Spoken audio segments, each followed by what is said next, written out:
الإمام الصادق عليه السلام خبر أحد أصحابه بيوم من الأيام: سيصيبكم شبهة فتبقون بلا علم يرى ولا إمام هدى، يعني إمامكم يكون غائب، ولا ينجو منها إلا من دعا بدعاء الغريق. فسأل: وكيف دعاء الغريق؟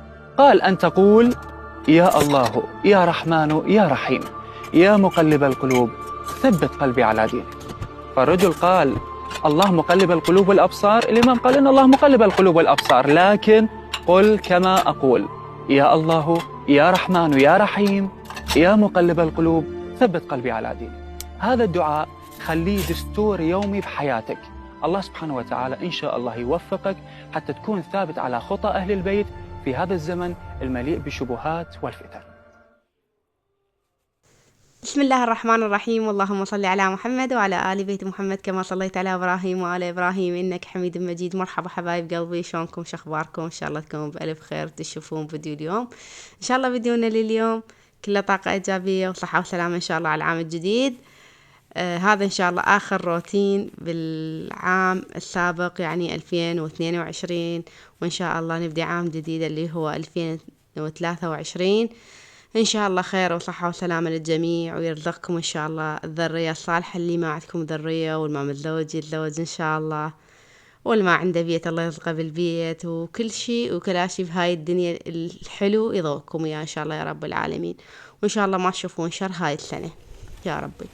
طبعا مثل ما شفتوا بداية فيديونا، الفيديو اليوم عبارة عن روتين صباحي حبيت أشاركه وياكم. هو هذا إن شاء الله آخر روتين بهذا العام حبايب. طبعا شوية بهارات وشوية مخضر شوية فواكه حبيت أشاركها وياكم، وراح نطبخ الغدا وياكم، وراح أعجن إن شاء الله ونظف الطباخ هنا. هسه حبايب قلبي حابة أقولكم إذا عجبكم الفيديو لا تنسون اللايك والاشتراك بالقناة. إذا بعدكم جدد على القناة اشتركوا وسووا لايك للفيديو. وأهلا وسهلا بكم متابعين الجدد، أخذكم طبعا فرة بالقناة همين متابعين الجدد حتى تشوفون شنو محتواي، وإن شاء الله يعجبكم المحتوى. وشكرا شكرا جزيلا على تفاعلكم بالقناة حبايب قلبي. هنا هسه حبايب طبعا راح افرغ شوية هاي بهارات. عندي هذا علش البستج او علش المر، والكركم بهارات مرق عام، وهذه بهارات البرياني اللي تشوفون الكيس الجوز اللي مخليته على صفحة. حبايب قلبي فرحتوني بالفيديوهات السابقة الاثنين اللي فاتن، الحمد لله والشكر رجعت تفاعلوا بقناتي، وإن شاء الله الفيديوهات تعجبكم. صار عندي متابعين همين هواي، شكرا شكرا لكم متابعيني ولدعمكم حبايب. طبعا فرحتوني، أريد الله يفرحكم وجاه هذه العام الجديد إن شاء الله، وجاه هذه الأيام الفاطمية إن شاء الله. هم أني الله يستر عليكم ويكفيكم الشر يا رب العالمين. طبعا حبايب آرائكم تهمني، ضروري تنزلون بالتعليقات. طبعا هواي مجاوبين وهواي سائلين وهواي بنات يطلبون الدعاء وتدخلون عليهن.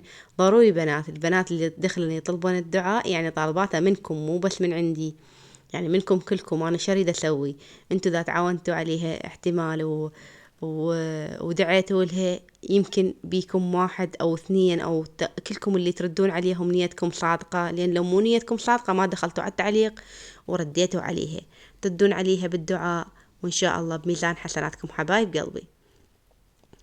هنا هسه حبايب قلبي طبعا حابة أسولف وياكم شنو أهدافكم للعام الجديد، وشنو سويتوا، شنو بنيتوه بالعام هذا 2022، وشنو اللي راح تسوونه تكملون بناء بال2023. كتبوا لي بالتعليقات إذا ببالكم فشي. شغلة ثانية، بنية يعني متابعتي تقول لي معبات مطبخي مترين ومحتارة شو أسوي بيه وحتى مضوجني. لا أقول لك لا، المترين دخلي كتبي أصغر مطبخ على اليوتيوب، دخلي كتبي أصغر مطبخ وشوفي شلون مرتبينه. والله المطبخ كان صغير وكان كبير تقدرين ترتبينه انتي يعني بشطارتك بنفسيتك.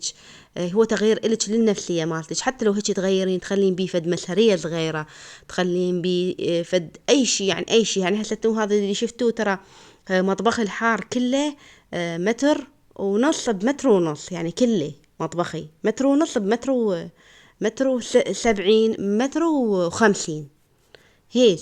هذا مطبخ الحار. شفتوا ايش قد مخليه بيه اغراض، يعني مخليه بيه غسالة الصحون، مخليه بيه الطباخات اثنين، مخليه بيه سينك، مخليه بيه سلة مال مواعين، رفوف، يعني كلها بيه مخليته وهو صغير. يعني هيك انت غيسي على هيك قياس ما لكم علاقة بالمطبخ هذا الكبير، لأنه تقيسوا على الحار، يعني شايل المطبخ كله، يعني تقدرون ترتبون، يعني مو شرط المساحة، شرط تغييراتك انتي. هاي قلت لك لو تغيير شي بسيط تروحين للحاجة ابو الف، تجيبي لك فد حاجتين، تجيبي لك فد 3 بهارات، تجيبي لك فد يعني شي حلو، وتضيفين بيه رونق المطبخك، ولا تقيدك المساحات ولا تقيدك الجدران. قدرين انتي والله انا اعرف مطابخ شافتهم على اليوتيوب، يعني على اللبخ، شايفين اللبخ ومخلين هذا الفوم هذا اللزق، ومرتبين مطابخهم، وذيك النفسية الحلوة وذاك المطابخ الحلوة.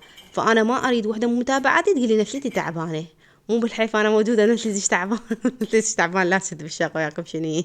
لا حبايب قلبي، اي والله يعني ترى مو المساحات، يعني قلت لكم أنا عشت بمطبخ صغير، وعشت بمطبخ مفلش، وعشت بمطبخ ما بيه سيراميك، يعني هو هول وحولته مطبخ، يعني غرفة وحولتها مطبخ، ولا بيها تكرمون مجاري، ولا بيه كل شي ما بيه.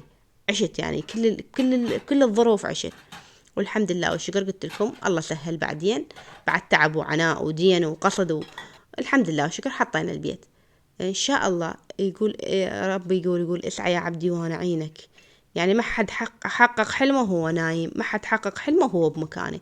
يعني تقدرين تسعين وانت داخل بيتك، وتسوي لك مطبخ صغير، حتى لو كان المطبخ مثل ما قلتي مترين بمترين، تقدرين تسوي لك مطبخ وترتاحين بيه نفسيا. يعني انت شلون ترتاحين بيه نفسيا؟ اذا بين فترة وفترة فريت الطباخ بغير جهة، فريت السنك اذا تقدرين، سلة البصل والخضروات تقدرين تغيرينها، راح يصير عندك تغيير جذري. هسه حبايب قلب مثل ما شفتوا طبعا فرغت الغسالة هاي الصبح، وغسلت هذا الطباخ. اريد احافظ عليه بنات، ما اريد انه يتراكم عليه دهون حتى يصير اثار بيه، لان تعرفون بعد الجديد هنا هذا طبعا زاهي، وشوية كلور بخيت عليه بالبخاخ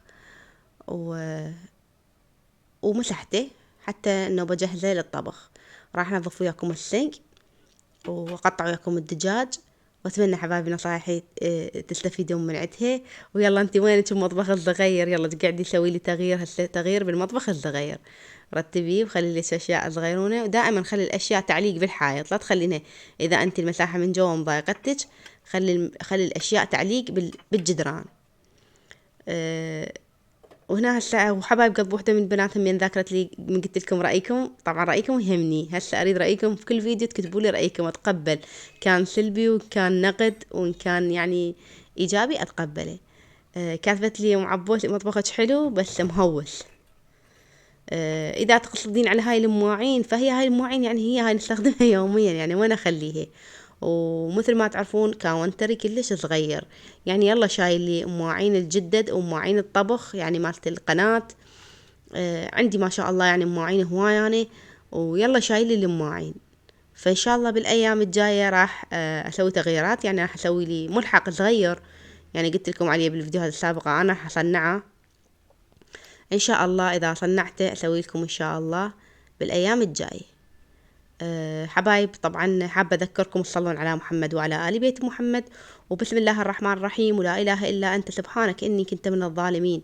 اللهم صل على محمد وعلى آل بيت محمد. كثروا بنات بالصلاة المحمدية بالتعليقات، فدوا روح لكم، لأن الصلاة المحمدية راح تحفزني وهمين يعني بث بي الطاقة الإيجابية، وفرحتوني طبعا بالفيديوهات السابقة كلش فرحتوني. أريد الله يفرحكم بجاه هذه الأيام المباركة. إن شاء الله جاينا شهر رمضان، تفريزات وشغلات وترتيبات. مثل ما شفتوا طبعا الفراولة فرزتها بالبداية، أو بعدين يعني هو التصوير صار شي بعد شي، بس أنا مصورة يعني قبل مفرزتها الفراولة. راح أفرز لكم هسه قليل من الفراولة راح أفرزها، والبقية لا راح أخليه بالثلاجة، بس أهم شي غسلته. هنا حبايب طبعا راح أنظف السنك كلش انظفه، لان غسلت بيه دجاج كلش راح انظفه واعقمه وانشفه، وابدي اقضي عليه بقية شغلي، وراح اشوفكم شنو سويت بقية الفيديو. طبعا عجيني بالعجانة، غسلت الطباخ، ذوبت الدجاج انا من الصبح مطلعته وقطعته وخليته. راح اسوي وياكم اليوم الشوربة الحمراء، تشريب الحمراء العفو، تشريب دجاج الأحمر عليه بوتيتو وعليه حمص وعليه فلفل. راح أسوي مشكل يا لوز بعد اليوم مشتهي. مشتهي أخلي هاي الخضروات كلها عليه، طلعت كلش طيبة بنات.